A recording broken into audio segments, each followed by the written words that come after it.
¿Cómo están, estimados estudiantes? Una vez más, seguimos con nuestras clases de manera remota.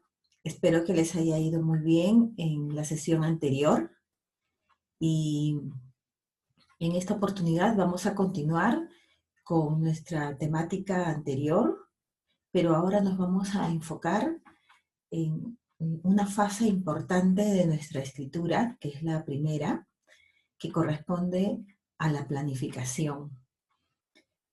¿Cuántas estrategias de planificación conoces? ¿Sueles preparar tus textos antes de escribir? En esta ocasión vamos a conocer un tema muy importante que seguramente ya lo has desarrollado en redacción 1, pero en esta oportunidad vamos a profundizar un poco más en la práctica. Entonces, te invito a estar unos minutos conmigo y consolidar esta parte importante de la planificación, que básicamente tratará acerca de cómo esquematizar un texto antes de escribirlo. Aquí tenemos nuestra presentación en PowerPoint. Tú también puedes descargarla, ¿sí?, en tu aula virtual. No te olvides siempre ingresar a tu aula virtual y revisar tus materiales con anticipación a la visualización de este video y también posteriormente para consolidar algunas ideas y de esa forma puedas desarrollar tus actividades con éxito. Entonces el día de hoy vamos a trabajar el esquema de producción. En esta oportunidad, el propósito de esta clase es que diseñes a través de un esquema de producción o tus ideas, las planifiques, las diseñes en un esquema numérico, ¿sí? Lógicamente el texto que tú vas a planificar para escribir es un texto formal. Vamos a empezar con este caso. Dice, Sofía tiene que escribir un texto sobre las redes sociales, pero no sabe cómo empezar ni cómo ordenar sus ideas. Se le ocurrió realizar un esquema. Observa lo que elaboró. Bien, ahí tenemos un esquema.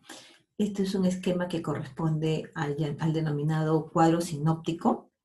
Y como te puedes dar cuenta, Sofía ha diseñado un esquema, un cuadro sinóptico, colocando como tema principal las redes sociales y ha anotado aquí algunos de los nombres de redes sociales que ella conoce.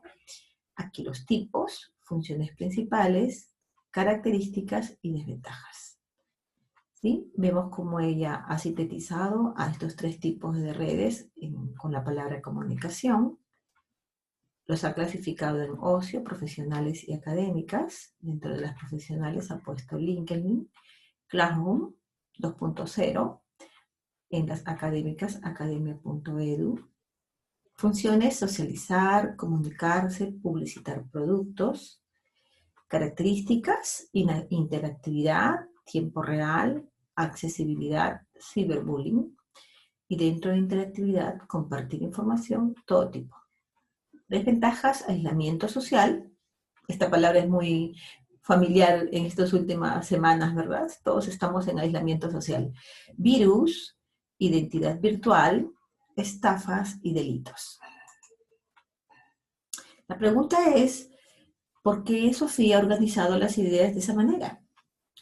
Este esquema de producción está bien hecho, es correcto, ha ordenado bien las ideas dentro de su esquema.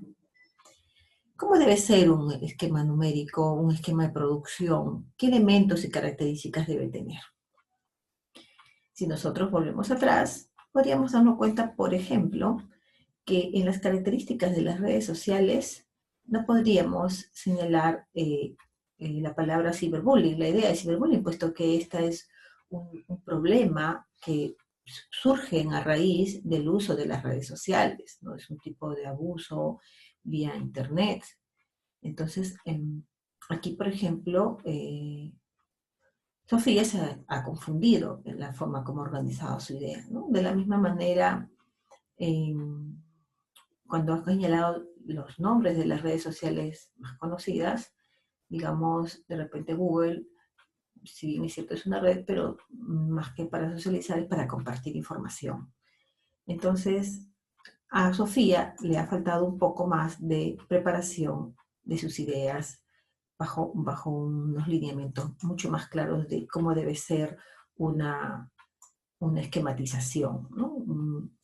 Entonces, vamos a recordar antes cuáles son las etapas de la escritura. Les dije al inicio del video que todos tenemos que aprender a planificar y a prepararnos antes de escribir. Y precisamente la elaboración de un esquema de producción obedece a esa primera etapa, ¿no? Que es la etapa de la planificación. De igual forma tenemos que recordar que antes de escribir tenemos que tener bien claro cuál es el tema, ¿no? En la clase pasada, por ejemplo, se les proporcionó el tema que ustedes tenían que elegir, ¿no? Para poder luego investigar la información acerca de este. También es muy importante que previo a la producción de un texto, ustedes decidan, tengan bien claro a quién va dirigida la información, quién es el destinatario, con qué propósito van a escribir, si es con el propósito de informar o el propósito de argumentar. También tienen que tener en cuenta el léxico que van a utilizar, las palabras que van a emplear, cómo las van a emplear. Y ya una vez que hayan decidido estos aspectos primarios para la producción de un texto, definirían, ¿no?, qué ideas son las que quieren comunicar, con qué ideas se van a quedar de todo lo investigado. Y es allí donde se empieza una fase llamada producción de ideas, ¿no? Donde no solamente nos limitamos a tomar las ideas de otros autores, sino también a hacerlas nuestras, a personalizarlas, ya que nuestra capacidad de raciocinio y nuestra cognición nos lo permite, ¿no? Diseñar nuestras propias ideas. Y aquí viene lo más interesante, organizarlas, ¿no? Organizarlas, ordenarlas dentro de un esquema, colocarlas en el orden en el que queremos que aparezcan, donde unas estarán incluidas en otras, y esta es la etapa, pues, propiamente de la organización del esquema de producción, ¿no? Y luego vendría la tercera etapa, que está aquí con color verde, están aquí varios subprocesos incluidos en la producción, ¿no? Como la escritura de la primera versión del texto, su revisión, su corrección y finalmente la escritura final. Bien, entonces ahora veamos qué es un esquema de producción, ¿no? Seguramente ustedes ya lo han hecho antes, pero vamos a recordar, para quienes antes de repente no lo han hecho también, es muy importante recordar que el esquema de producción es una forma gráfica, es una manera representativa de presentar las ideas debidamente ordenadas en torno a un tema. Esta representación es gráfica, puesto que se recurren a elementos visuales que van a permitir diferenciar bien unas ideas de otras y también nos van a guiar durante el proceso de escritura del texto posteriormente. Por lo tanto, el esquema tiene tres características, ¿no? Una de ellas es la jerarquía, que viene a ser el orden lógico por importancia que tienen las ideas, desde las principales, las cuales se desarrollan a través de las secundarias, y las secundarias a su vez pueden explicarse mucho mejor a través de las ideas terciarias. Recuerden que las ideas principales son aquellas que explican, ¿no?, que explican con bastante claridad todos los aspectos que tiene un tema, ¿sí? Por ejemplo, si hablamos del tema del coronavirus, ¿no?, de las causas del coronavirus, podríamos señalar en las ideas principales cada una de esas causas, ¿sí? Y en las ideas terciarias explicaríamos con detalle en qué consisten esas causas y de pronto podríamos dar hasta ejemplos de esas situaciones. El esquema tiene que ser preciso, no podemos ahondar en mucha información. Básicamente usamos frases o nominales o palabras claves que ayudan a sintetizar lo más importante de cada parte, de cada idea que hemos decidido escoger. Y también deben ser claras, ¿no? No pueden ser ambiguas ni deben ser repetitivas. Bien, aquí tenemos, por ejemplo, un ejercicio un ejemplo que ayudaría, que nos permitiría relacionar estas ideas, ¿no? Aquí tenemos varias ideas que podríamos mejorarlas en cuanto a jerarquía y en torno al tema de las consecuencias de la contaminación ambiental. Nos dicen consecuencias para los seres vivos, pérdida de fuentes de alimentos para animales, problemas en las vías respiratorias, irritación en los ojos, extinción de algunas plantas y consecuencias para la flora y la fauna. Intoxicación por gases contaminantes en personas.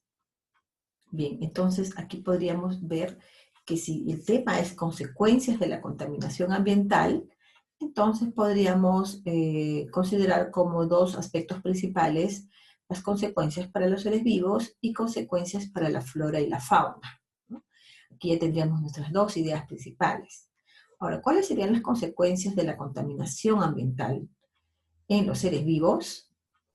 Sí, podríamos mencionar, por ejemplo, problemas en las vías respiratorias, ¿sí? Podría ser, ¿qué dicen ustedes? Irritación en los ojos, ¿sí? Y aquí tenemos intoxicación por gases contaminantes en personas. Si nos quedamos con estas tres ideas, ¿qué idea sería, qué idea incluiría a las otras dos que quedan? Problemas en las vías respiratorias, irritación en los ojos o intoxicación por gases contaminantes en personas. ¿Sí? Probablemente nos podríamos quedar con esta primera, intoxicación por gases contaminantes, y la consecuencia sería problemas en las vías respiratorias, producto del gas, y la irritación en los ojos. Estas serían las ideas terciarias, ¿no? Las que acabamos de mencionar, y esta sería la secundaria. Con relación a las consecuencias en la flora, para la flora y la fauna, podríamos señalar pérdida de fuentes de alimentos para animales, ¿no? Estos se quedarían sin posibilidades de consumir sus alimentos, que los animales consumen las plantas, el fitoplancton, y también algunas plantas terminarían extinguiéndose, ¿no? De haber mucha contaminación. Entonces, este ejercicio mental de ordenar las ideas en torno a otras, de acuerdo a cómo estén incluidas unas con otras, obedece a la idea de aprender a jerarquizarlas, ¿no? Desde la más amplia y general, que es la idea principal, o el tema, perdón, como consecuencias de la contaminación ambiental, hasta las ideas más específicas, como son las consecuencias que ocurren a los animales y a las personas. Bien, aquí tenemos, fíjese, ahí tenemos las consecuencias. Bueno, aquí se ha incluido consecuencias para los seres vivos como tema general, y dentro de los seres vivos la intoxicación por gases contaminantes en personas y las consecuencias para la flora y la fauna, ¿no? Que son estas dos que habíamos mencionado, y también estas dos mencionadas como consecuencias para las personas. Ahora te invito a participar a tu aula Canvas. En tu aula Canvas vas a poder desarrollar estos dos ejercicios. Esta es la primera actividad, ¿sí? Tiene que ver con el ordenamiento de ideas, ¿sí? Dentro de un esquema numérico que ha sido diseñado para 2 párrafos. Cada número representa la idea principal, el número 1 y el número 2, y estas dos que se desprenden, 1.1 y 1.2, representan las ideas secundarias que se desprenden de la idea principal, y estas 1.1.1, 1.1.2 representarían las terciarias, 1.2.1, 1.2.2, las terciarias de la idea 1.2, de la idea secundaria 1.2. Dice, lee la siguiente lista de ideas y ordénalas jerárquicamente en un esquema de producción que responda al tema causas de la obesidad. Toma en cuenta lo siguiente. Primero, aplica las características del esquema de producción que acabamos de observar en los minutos anteriores, en las PPTs. Si crees necesario, puedes precisar otras ideas o agregar unas nuevas ideas. Y algunas de las ideas que vas a observar en el ejercicio no van a corresponder al tema central. Analiza cuáles sí son pertinentes y considera aquellas que no lo son. Entonces, entras a tu aula virtual, revisas el ejercicio, identificas las alternativas, ¿sí? Y luego las ordenas dentro de este esquema, tal como lo hemos hecho en el ejercicio, ¿sí? El tema es causas de la obesidad. Bien, acá tenemos la actividad número 2. Dice, elabora un esquema de producción. Para ello vas a analizar fuentes propuestas. Estas fuentes propuestas tienen relación con el tema trastornos alimenticios, cómo prevenirlos, como por ejemplo bulimia, anorexia. Entonces, en esta actividad 2 vas a utilizar fuentes, se trata de un texto, una infografía como la que acabas de ver y un video. Luego de revisar esas 3 fuentes con mucho detenimiento, nuevamente vas a elaborar otro esquema de producción que tenga la numeración que te estamos presentando. Lo redactas en un formato Word, guardas el archivo con el nombre del tema y tu nombre, y luego puedes mandarlo como imagen o como texto en la misma aula virtual, ¿sí? Te deseo éxito en estas 2 actividades que te estamos presentando. No olvides desarrollar tu autoevaluación, que es después de terminada y enviada estas tareas. Vas a tener el tiempo prudencial para hacerlas, pero recuerda que después de este video voy a estar en línea esperándote para que me hagas las consultas que tú requieras realizar, las dudas que tú tengas, te voy a ayudar a resolverlas y te esperaré después de observar este video en el horario de clase acostumbrado. También puedes hacer preguntas antes de la clase del día de hoy. No olvides que tienes una semana para poder revisar tus materiales y hacer las preguntas pertinentes a través del foro. También estaré atenta a responderlas.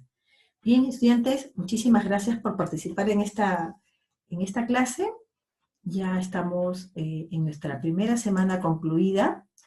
Recuerda que es muy importante que tú participes, ¿sí?, de cada una de las clases y puedas continuar con nosotros en cada una de nuestras sesiones. Eso ha sido todo por hoy. Esperamos que te haya gustado esta clase. Pon en práctica todos tus conocimientos y suerte para las siguientes sesiones. Hasta luego.